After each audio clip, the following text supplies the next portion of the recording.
ये टाइम लगाने वाली आप।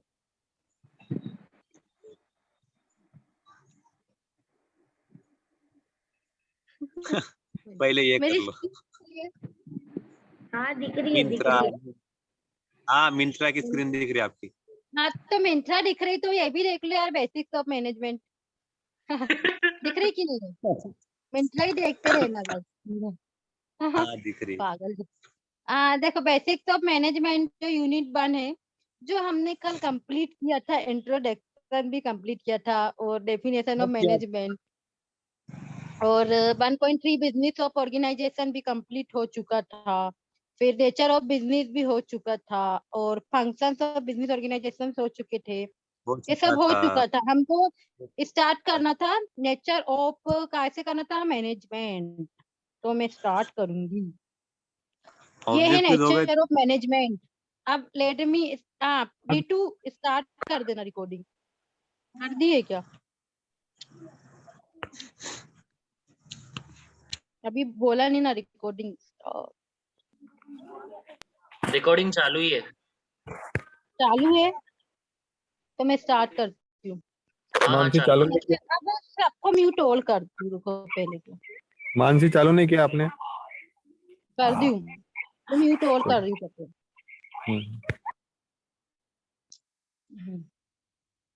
अरे यार, नेचर ऑफ मैनेजमेंट। पूनम दी मेरी आवाज आ रही है? यस। ठीक है, मैं स्टार्ट करती हूँ। Nature of management. Management of an art. Art is nothing but the application of principle. Art कुछ भी नहीं है, फिर भी वो एक प्रिंसिपल के बेस में काम करता है। It refers to creative skills and talent to achieve goal. वो रिफर करता है स्किल्स और टैलेंट टू गोल। मतलब एग्जाम्पल देती हूँ। पूनम दीदी माइक ऑन करो।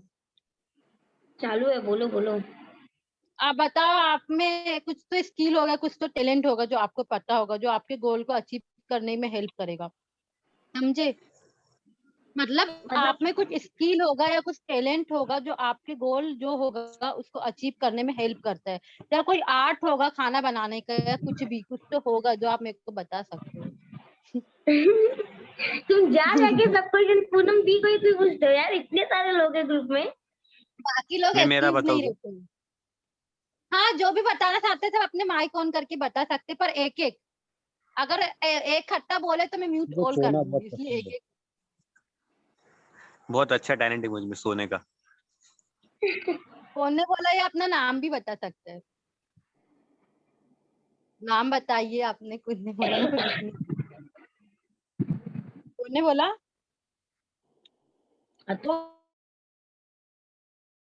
हाँ, नहीं, मैंने नहीं बोला कुछ भी।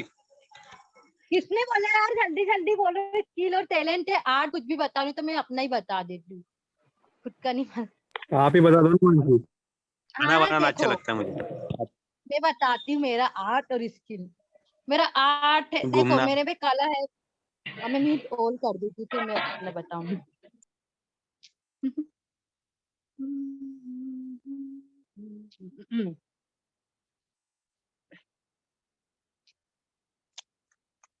पूनम दी मेरी आवाज आ रही है? हेलो। हाँ, आ रही आ रही है, कंटिन्यू करो। हाँ ठीक है। तो मेरे में आर्ट और स्किल देखा जाए तो मेरे में आर्ट है, में ऐसा कोई काम नहीं है जो मैं नहीं कर सकती। मैं खाना भी बना सकती हूँ, भाई से मूवी चला सकती हूँ, उड़ झगड़ भी सकते हो। सकती हूँ। और साथ में मतलब ये भी एक आर्ट है। और एक सबसे अच्छा आर्ट मेरे में ये है कि जो मेरा नेचर, मतलब मेरा नेचर ऐसा है कि मेरे में ईगो नहीं है। हर किसी का नेचर ऐसा नहीं रहता है। एक ये भी आर्ट है भाई, हर किसी का नेचर ऐसा नहीं होता कि वो हर किसी से बात कर ले, हर किसी की हेल्प कर दे। बातें भी बहुत आजकल ज्यादा अगर करते देखा हो। जाए आजकल देखा जाए तो सबसे ज्यादा आजकल सेल्फी ही मिलेंगे भाई। अपना काम निकला, बाहर में जाए जनता, ऐसे वाले लोग मिलेंगे। पर मेरा ऐसा नहीं है, मेरे साथ साथ ऐसा है कि सबका फायदा हो। तो मेरा ये भी एक अट्रैक्टिव नेचर है, एक कला है जो हर किसी में नहीं रहती है। मतलब सामने वाला बंदा ऐसा रहता है, भाई तूने असाइनमेंट बना लिया है, हाँ ठीक है सेंड कर दिया, फिर दूसरे दिन पूछेगा नहीं कि भाई तू कौन है। ऐसे मिलेंगे आजकल। तो ये भी एक आर्ट ऑफ नहीं यार नेचर। मानसी नहीं यार, मैं तो रोज आपको गुड मॉर्निंग बोल रहा हूँ यार। नहीं भाई, कोई ऐसा मत हो भी बोलो, चलो सकता है आगे कि बढ़ो। मैं कभी मुंबई गई तो मैं चलो बोलूंगी आगे कि बढ़ो, हेलो, आगे बढ़ो, कोई भी कंटिन्यू मिल रहा करो। है जैसे पूनम मेन दी में टॉपिक पे विश्वास आओ, है मेन कि भाई वो टॉपिक पे आओ। पहचान सकती है, अनुराग ये सब मेन पहचान टॉपिक पे सकते, तो आओ, ये एक मेन टॉपिक आर्ट पे है। आओ, ठीक है, मेन और टॉपिक मेन पे टॉपिक आओ। में आ जाती हूँ मैं। हाँ, मेन टॉपिक आओ में आओ। आ जाती हूँ। स्किल्स है और 12 बज टैलेंट जाएंगे है, तो फिर भी टैलेंट आपको ये है बता। कि मैं अगर टैलेंट की बात करे तो मैं माइक पहले म्यूट ऑल कर देती हूँ। टैलेंट की बात करे तो मैं क्या होता है, जो अपने लेक्चर्स लगते हैं कॉलेज के, तो उसमें मैं सो जरूर जाती हूँ सुन के, पर फिर भी मेरा वाइन सुनता है, ये भी एक टैलेंट ही है, सोने के बाद सुनना। ये भी ऐसे आज जो मैडम ने लगाई थी पता है, ऐसे 8 9 10 एक साथ मैंने तीनों यूनिट करा दी, वो भी मैडम का एक अभी मेन टैलेंट है। टॉपिक पे आना यार मानसी जी। Management is a achieved goal. As a other management thinkers say, management is a art getting things done through people. The human physiology is completed to the human collectivity, productivity and वही बोल रहा है कि management एक art होता है, जैसे कि मैं पहले डिफाइन कर दूंगी कोई वो उसके हिसाब से, साइंटिस्ट के हिसाब से, थायर्स फादर ऑफ साइंटिस्ट है ये। Management describe management as a First, managers must study the way their workers perform their task and understand the job knowledge workers have, and then we find way improve how tasks are performed. Managers क्या करते हैं, पहले जो workers है उसकी performance को देखते, फिर टास्क देखते, फिर उसको समझते, फिर उसकी जॉब की नॉलेज को देखते हैं, फिर जो उसका काम रहता है उसको देखते, और फिर उसको इम्प्रूव करते, उसमें सुधार आते हैं कि टास्क कैसे परफॉर्म करे। Second, manager must codify neat methods of performing tasks into written work rules and standard operating procedures.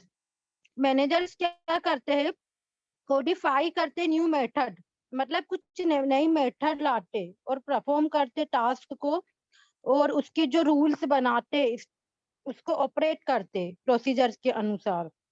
Third वाला, manager should hear workers who have skills and abilities needed for the task to the completed and to train them perform the task according to the stabilized procedures. Managers जो है वो अपने skills को skills की ability को देखते, जो उनको आवश्यकता है उसके अनुसार फिर टास्क कराते कंप्लीट, और फिर ट्रेन करते, फिर परफॉर्म करते टास्क जो स्टेबलाइज प्रोसीजर है उसके अकॉर्डिंग।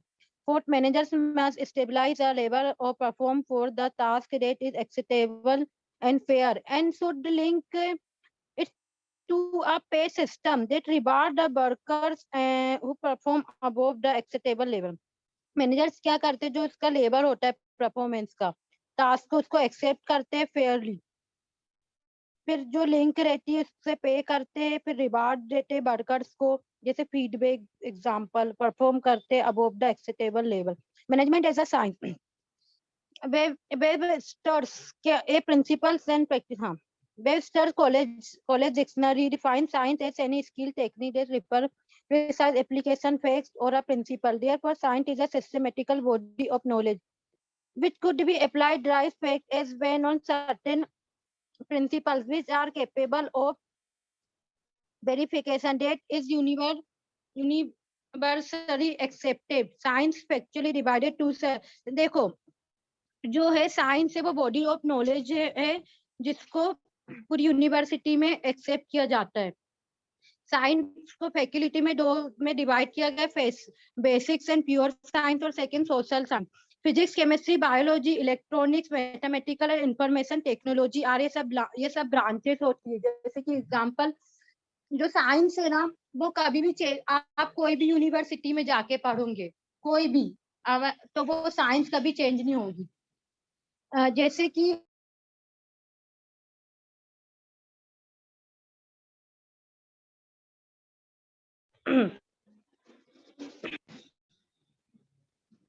प्रिंसिपल देयरफॉर साइंस, हाँ, फिजिक्स केमिस्ट्री, जैसे physics chemistry biology electronic mathematical and information technology are some of branches of pure science. ये ब्रांचेस होती है साइंस की। जैसे कि एग्जाम्पल जो बैंक की भी ब्रांचेस होती है ना, SBI बैंक, महाराष्ट्र बैंक, वैसे ये साइंस की भी ब्रांचेस होती है।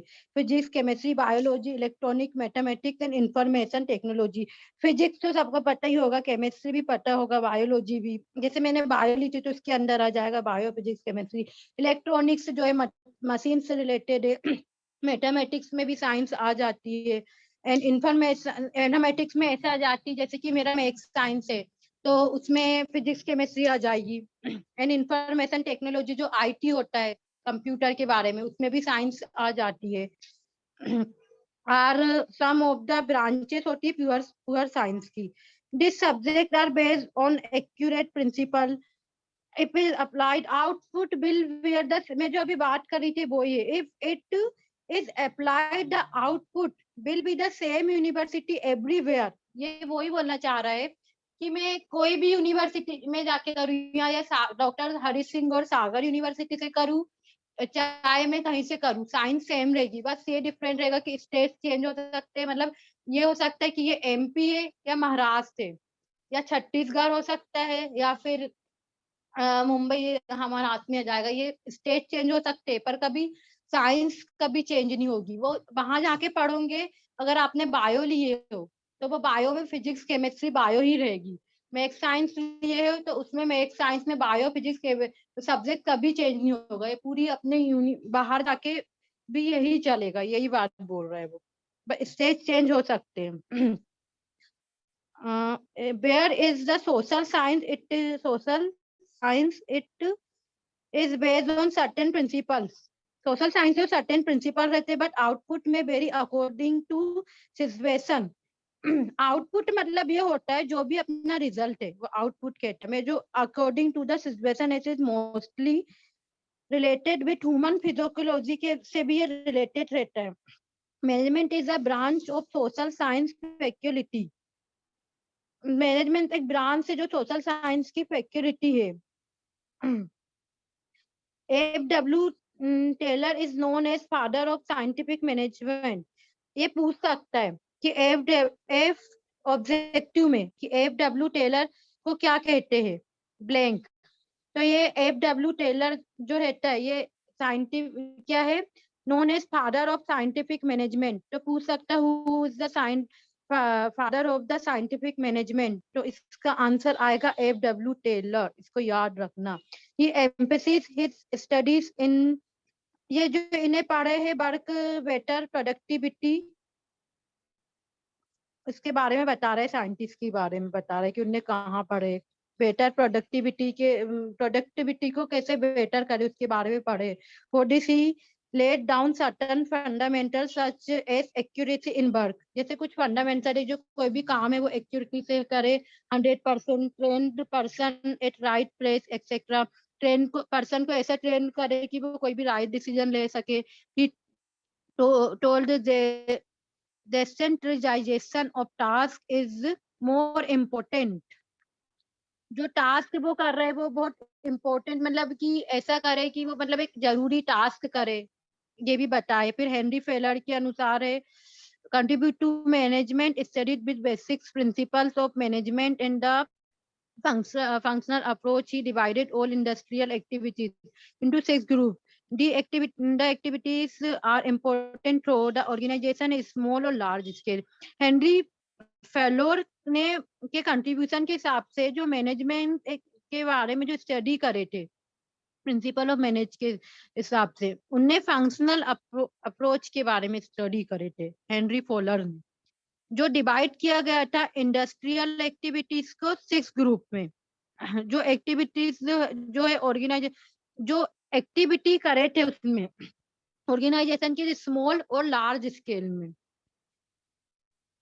फिर उसके बाद पीटर रकर के इंट्रोड्यूस किया था कॉन्सेप्ट एमबीओ का फुल फॉर्म होता है management by objectives which is for, हाँ मैनेजमेंट ऑफ ऑब्जेक्टिव्स होता है एमबीओ का full form. Further modified by skills management by. इसने सिर्फ ये बताए थे कि जो मैनेजमेंट हो रहा है उसका रिजल्ट क्या होता है, इन्हें बताए थे पीटर ड्रकर ने। फिर आता है W Edward Deming derived a statistical approach to management with the concept kaizen. इन्हें कॉन्सेप्ट बताए थे कि कैसे standardisation operation and activity through divine cycle, इन्हें साइकिल के हिसाब से समझाए थे। PDCA technique require, PDCA technique क्या होती है ये देखना पड़ेगा, जो देखेंगे बाद में भी। अभी देखना है क्या दीदी पीडीसीए टेक्निक? हेलो हाँ पूनम देखते दीदी, हैं। ठीक है देख लेते हैं। मेरी स्क्रीन शो हो रही है ना? हाँ द पीडीसी टेक्निक का जो होता है, the plan do check act procedure, plan recognise an opportunity and plan a change. मतलब पहले वो प्लेन करते हैं, फिर उसमें जो अपॉर्चुनिटी है, जो मतलब जो मौका मिलता है अपन को, और जो प्लेन जो बदलाव हो रहा है वो देखते हैं। पहले प्लेन करते हैं, डू, चेक और एक्ट, ये 4 चीज होता है। प्लेन करना, फिर कुछ करना, फिर उसकी चेक करना, उसकी जांच करना, फिर उसमें एक्ट करना। प्लेन फर्स्ट आता है recognise an opportunity and plan a change. Plan में ये आता है कि वो रिकॉग्नाइज करते हैं और अपॉर्चुनिटी मतलब मौका देते हैं प्लेन को कैसे बदलाव करे, उसको चेंज करने का। फिर डू में मतलब कुछ करते होंगे, टेस्ट करते हैं, जो बदलाव हुआ उसको टेस्ट करके देखते हैं स्मॉल स्केल स्टडी में। फिर था चेक करते, रिव्यू द टेस्ट, जो टेस्ट के रिव्यू आते हैं, जैसे जो फीडबैक आते हैं अपने रिव्यू, वो चेक करते हैं। फिर उसको एनालाइज करते रिजल्ट को, एंड आइडेंटिफाई करते हैं कि वो क्या पढ़ रहे हैं। फिर act, take action based on what do you learn in the study step. फिर वो ये एक्ट देखते हैं कि वो जो है स्टडी में क्या पढ़ रहे हैं स्टेप बाय। ये इसकी साइकिल, ये प्लेन है, प्लेन के पास डू, ये कंटिन्यू ऐसे चलती रहती है। पहले प्लेनिंग होती है, फिर डू होता है, फिर चेक होता है, फिर एक्ट होता है। जे प्लेन में आता है डिफाइन एंड डेवलप करता है प्रोडक्ट को, और डू में क्या करता है प्रोडक्शन करता है, चेक में इंस्पेक्शन करता है, और एक्ट में कलेक्टिव एक्शन देखता है। ये इसकी साइकिल है, बस इसमें इतना ही था।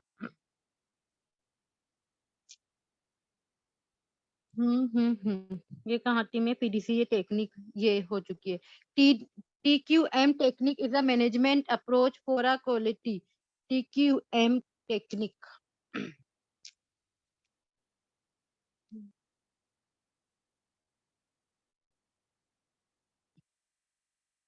Well, there is not a single agreed upon approach. The most common TQM defined include the following 8. TQM technique. TQM का फुल फॉर्म होता है total quality management, is the continuous process of detecting and reducing, eliminating errors in manufacturing, streamlining supply chain management, improving the customer experience, and ensuring that employees are to speed with training. TQM का form होता है total quality management. इससे यही सब बात से यही समझ में आता है कि ये, अरे यार, टोटल क्वालिटी मैनेजमेंट, इससे ये समझ में आता है कि ये क्वालिटी चेक करता है। मतलब ये ऐसा मैनेजमेंट होता है कि क्वालिटी चेक करने का काम करता है, कंटिन्यू प्रोसेस को पता लगाता है, और फिर जो काम करता है, जो एलिमिनेटिंग जो एरर्स आते हैं मैन्युफैक्चरिंग में, इसमें लाइनिंग सप्लाई में चेन में, और इम्प्रूव करता है कस्टमर के एक्सपीरियंस, जो है कस्टमर के एक्सपीरियंस देख के उसमें इम्प्रूव लाता है, और अपलोड स्पीड विद ट्रेनिंग, और जो उसकी ट्रेनिंग है उसमें वो स्पीड भी लाता है। अब ये होती क्या है technique? Customer focus, total employ commitment, process approach, integrated system, strategic and systematic approach, continuous improvement, fact based decision making, communication. Customer का फोकस करता है कि कस्टमर क्या कर रहा है क्या नहीं, मतलब ये देखता होगा कि कस्टमर क्या चाहता है, उसको कैसी क्वालिटी चाहिए, फिर मतलब वो क्वालिटी में इम्प्रूव करता होगा। जैसे कि अभी एग्जांपल वॉशिंग मशीन का एग्जांपल दी मैंने, तो अभी पहले नॉर्मल वॉशिंग मशीन आती थी, फिर उसके बाद उन्हें थोड़ा डेवलप करा, फिर उसके बाद अभी जो हायर है, एक जो अपन कार वगैरह चलाते हैं हायर, उसकी भी वॉशिंग मशीन उन्होंने ला लिया, सेमी ऑटोमेटिक वॉशिंग मशीन आ गई, फिर फुली ऑटोमेटिक आ गई, सेमी। ये मतलब सब क्या है, वो कस्टमर का फोकस कर रहा है। अभी कस्टमर में फोकस करूंगी मैं तो ये देखूंगी कि आप फुली ऑटोमेटिक लेना चाहेंगे तो मैं फुली ऑटोमेटिक लाऊंगी। फिर टोटल एम्प्लॉय कमिटमेंट, फिर जो टोटल एम्प्लॉय है उसका कमिटमेंट, मतलब वो एम्प्लॉय में डिसीजन होगा, मीटिंग होगी कि कौन, फिर कमिटमेंट बताएगा कि ये करना है, क्या करना है, वो आ जाएगा। फिर प्रोसेस देखा जाएगी अप्रोच की, तो फिर इंटीग्रेटेड सिस्टम देखा जाएगा, इंटीग्रेट करेगा। फिर सिस्टमेटिक अप्रोच, जो भी सिस्टमेटिक तरीके से है, एक सिस्टमेटिक तरीके से, मतलब जैसे कि एग्जांपल अपनी जो क्लास, अभी जो क्लास चल रही है प्रेजेंट पीपीटी, उसमें जैसे सरांश ने सिस्टमेटिक तरीके से टाइम टेबल वो करा है कि ये इतने को ये लेगा, ट्यूसडे को ये लेगा, वो लेगा। अगर वो नहीं करता तो फिर क्या, कोई भी बोलता मैं कभी भी ले लेता, कोई भी कभी, तो ये भी सिस्टमेटिक तरीके से हो रहा है। फिर कंटिन्यूअर इम्प्रूवमेंट है, फिर कंटिन्यूअस इम्प्रूवमेंट हो रहा है, सुधार आ रहा है, मतलब जो इम्प्रूवमेंट कंटिन्यू होता जाएगा। अभी धीरे धीरे जैसे जैसे अपनी टेक्नोलॉजी डेवलप होगी, पूरा डिजिटल इंडिया, अभी क्या है, नॉर्मली डिजिटल इंडिया हो गया है, तो धीरे धीरे क्या है, टेक्नोलॉजी बढ़ते जाएगी और उसमें और ज्यादा इम्प्रूवमेंट होते जाएगा टेक्नोलॉजी। तो उससे क्या होगा, ये भी फायदा होगा, अपना जो टाइम है, टाइम भी कंज्यूम होगा। और क्या बोलते वो, पर इससे लॉस भी है, पर लॉस ये रहेगा कि टेक्नोलॉजी आने लगी, मशीन आने लगी, तो उससे क्या होगा, अपने जो लेबर्स रहेंगे, अपन लेबर वगैरह जो है, मतलब उसके, मतलब पहले क्या होता था, पहले मशीन नहीं थी तो लेबर वगैरह काम करते थे, तो उन लोग को जॉब मिल जाती थी। पर अब सब मशीन से होता है, तो इससे लेबर भी कम होंगे, पर टाइम भी कंज्यूम होगा। जो काम 2 साल में होता था वो अब आधा साल भी नहीं, आधा साल में ही हो जाएगा। इससे यही कंटिन्यूस इम्प्रूवमेंट हो सकता है। फैक्ट बेस्ड डिसीजन मेकिंग, जो भी फैक्ट रहेंगे उससे रिलेटेड डिसीजन मेकिंग, मतलब डिसीजन लेंगे, जो फाइनल डिसीजन आएगा कि डिसीजन मतलब वही निर्णय लेंगे, उसको बनाएंगे कि वही आता है, इसमें कुछ नहीं। कम्युनिकेशन, कम्युनिकेशन के अंदर ये जैसे कि अभी अपना जो भी कम्युनिकेशन हो रहा है वो किसके बारे में हो रहा है, मैनेजमेंट, तो वो मैनेजमेंट कम्युनिकेशन कहलाएगा। बिजनेस के साथ कम्युनिकेशन होगा तो बिजनेस कम्युनिकेशन कहलाएगा। अगर टीचर्स के साथ कम्युनिकेशन हो रहा है तो स्टूडेंट और टीचर्स के बीच में जो वो कम्युनिकेशन कहलाएगा। ऐसे डिफरेंट टाइप के कम्युनिकेशन होंगे। फिर कम्युनिकेशन के अंदर भी बहुत सारे कम्युनिकेशन होते हैं, साइलेंट कम्युनिकेशन, ओरल, सब बिजनेस कम्युनिकेशन में पढ़ोगे तो जब समझ में आएगा। फिर नेक्स्ट में जाती हूँ वापस। हम्म कहाँ थी, हाँ, ये TQM टेक्निक हो गया। फिर ये डिफरेंट डिफरेंट साइंटिस्ट ने बताया है।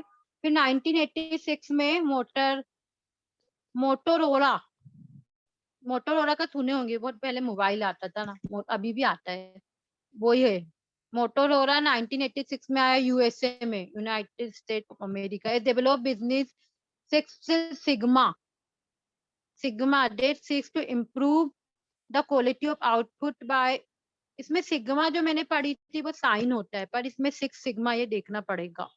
Quality output identified and removing the causes of defect, minimizing variability, manufacturing and business process. इसमें सिक्स सिग्मा लिखना पड़ेगा, क्या होता है six sigma.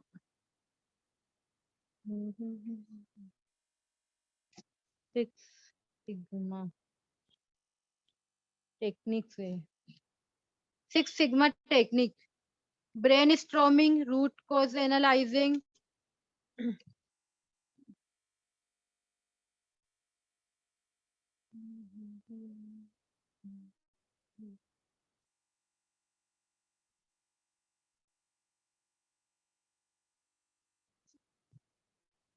Six Sigma is a quality control process that business use to eliminate defect and improve process.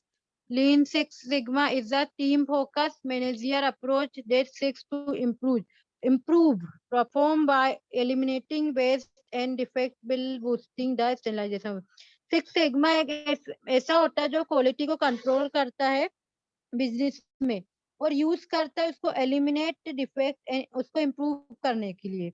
Lean six sigma is a team focus, वो क्या करता है, टीम में फोकस करता है और जो भी approach six improve perform by eliminate best and, और जो भी बेस्ट होता है उसको हटा दिया जाता है, हटा देता है, जो भी डिफेक्टिव रहता है उसको हटा दिया जाता है, और जो भी अच्छा वर्क होता है उसको बूस्ट करता है। यही होता है six sigma.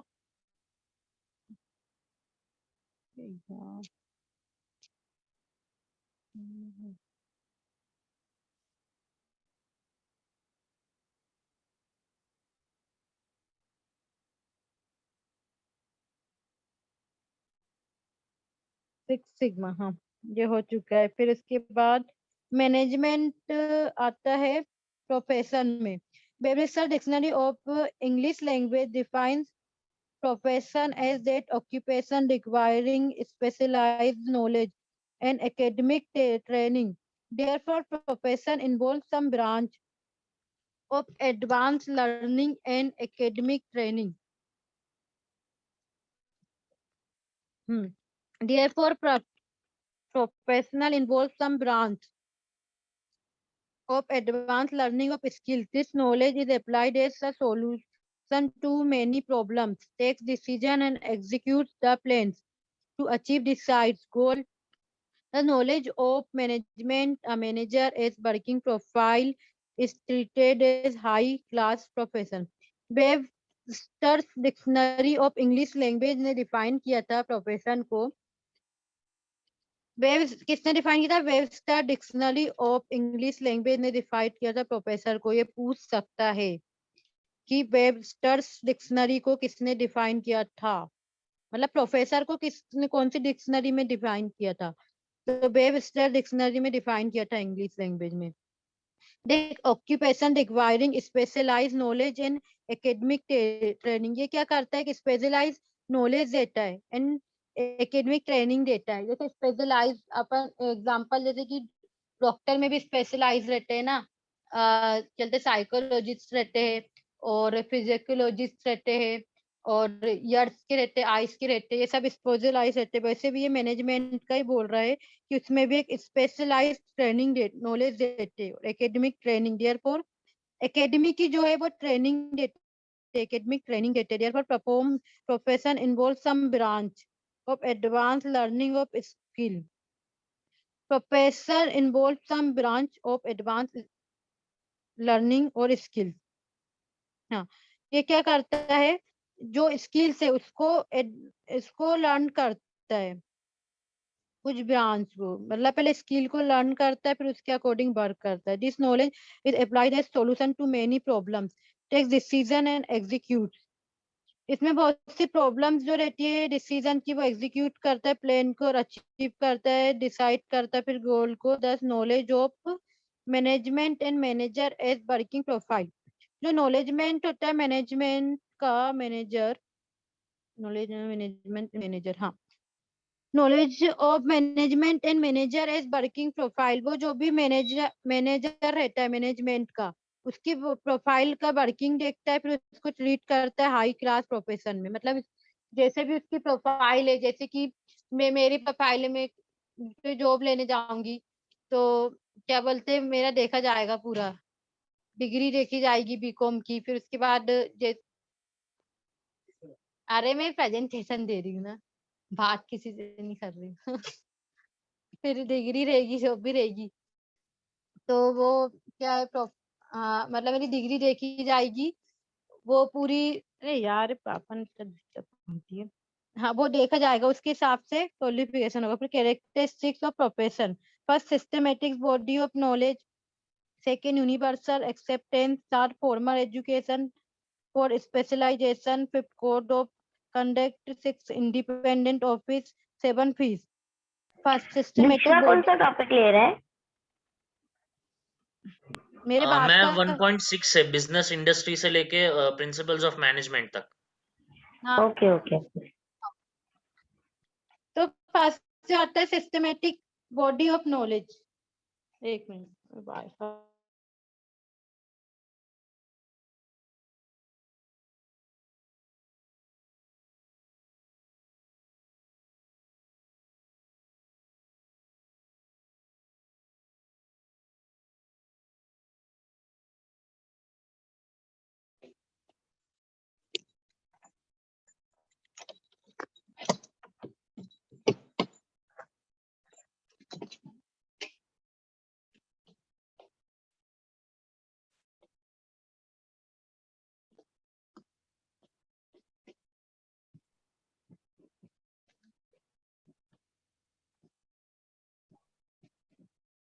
First, characteristics of profession, systematic body of knowledge, second universal acceptance, third formal education, For specialization, 5 code of conduct, 6 independent office, 7 fees.